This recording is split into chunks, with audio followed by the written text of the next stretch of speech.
تلنگانہ کے وزیر information technology کے تارک راما نے کہا کہ پارلیمانی انتخابات کے موقع پر بانڈ پیپر پر ہلدی بورڈ کے قیام کا وعدہ اور پھر کئی ایک مرتبہ احتجاج کے باوجود بورڈ کے قیام سے انکار کرتے ہوئے ہلدی کے کسانوں کی توہین کی گئی ہے۔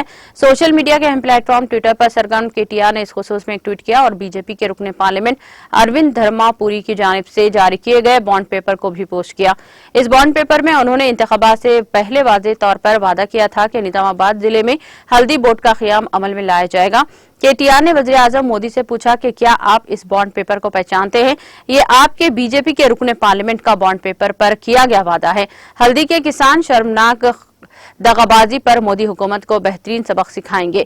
KTR نے وزیر اعظم نریندر مودی کو کرناٹک انتخابات کے موقع پر کیے گئے ریمارک کے حوالے سے دیا اور جس میں انہوں نے کہا تھا کہ کانگریس نے ان کا اس وقت مذاق اڑایا تھا جب انہوں نے کہا تھا کہ کووڈ کے دوران ہلدی قوت مدافعت بڑھاتی ہے۔